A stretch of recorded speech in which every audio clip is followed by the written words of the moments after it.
kemarin teh ada yang nawarin kan anak matanya minus, terus suami juga kan sempat hepatitis, terus katanya pakai lintah aja, nanti dia tuh apa datang ke titik lagi berantem ya pokoknya gitu. Gimana Ustaz? Assalamualaikum. Nuhun terima kasih. Ya beginilah kalau punya anak ya. Terapi lintah itu bagaimana? Mungkin dibolehkan dalam Islam atau dari gimana?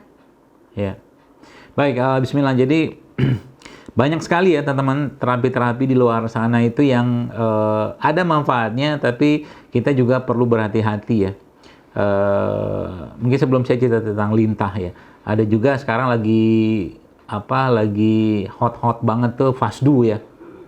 Fasdu itu yang pembuluh darah venanya di sayat ya, itu secara dalil sebenarnya yang saya pahami dan saya pernah bahas dengan teman-teman saya gitu ya, itu memang dalilnya lemah. Dan memang fasdu itu tidak semua orang bisa difasdu ya, jadi pahami baik-baik.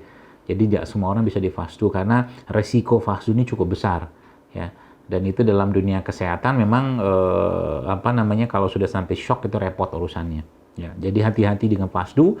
Ya, kalau saya memahaminya juga kalau fasdu ini ya lebih ke orang-orang dengan namanya polisitemia. Polisitemia itu orang yang HB-nya berlebihan. Jadi kalau orang kurang darah kan anemi, tapi kalau HB-nya berlebihan namanya polisitemia. Nah, polisitemia itu cocok di fasdu tuh, ya, dibuang darahnya.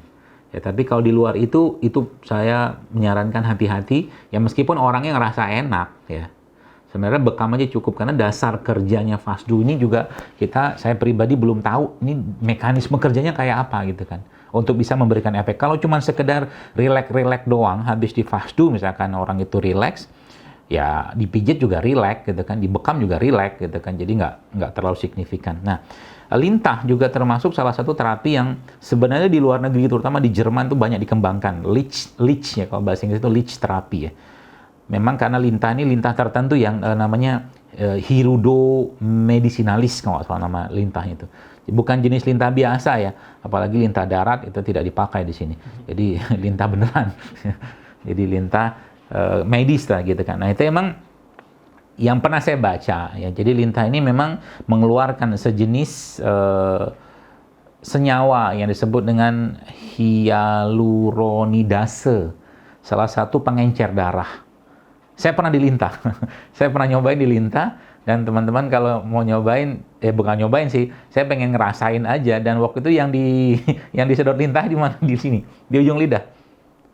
Lalu lidahnya ditaruh di sini, lintahnya taruh di sini, pakai tisu gitu kan. Jadi nanti disedot. Kalau sedotan karena menurut teorinya, nah di jantung itu ujungnya itu ada pada lidah.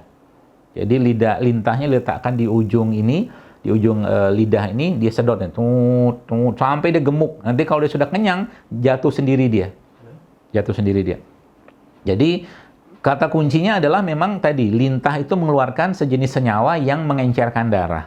Nah, tapi kalau tadi pertanyaan Teh Gaida tadi tentang ini bisakah dipakai buat orang yang minus atau mungkin matanya bermasalah? Saya wallahualam belum dapat kajiannya tentang itu. Ya.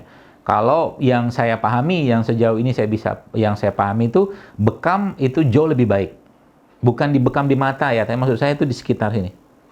Di beberapa titik-titik kayak di sini ya, di sini, di ujung sini, kemudian di sini, itu bisa digunakan untuk membekam orang-orang yang dengan gangguan mata.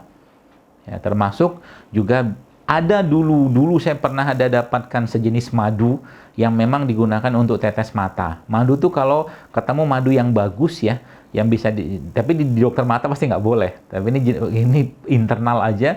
Dulu saya pernah dapatkan tuh madu diteskan ke mana? Ke mata tuh efeknya bagus banget untuk menguatkan refraksi lah segala macam seperti itu. Nah, termasuk juga Zam-zam, air zam-zam 5 syuribala. Kata Nabi SAW, zam-zam itu sesuai dengan apa yang diniatkan. Maka Imam Syafi'i meminum air zam-zam, minta pada Allah agar dimudahkan dalam menghafal Quran. Dimudahkan untuk menjadi ulama. Jadi minum zam-zam itu bukan hanya cuma sekedar untuk minum saja. Tetesin juga boleh, ya. Diusapin ke mata juga boleh, ya, seperti itu. Itu yang saya paham. Jadi kalau untuk lintah sendiri, kalau untuk mata saya belum pernah dapat kajiannya ya. Jadi kalau nggak yakin sih nggak usah, kalau saran saya sih.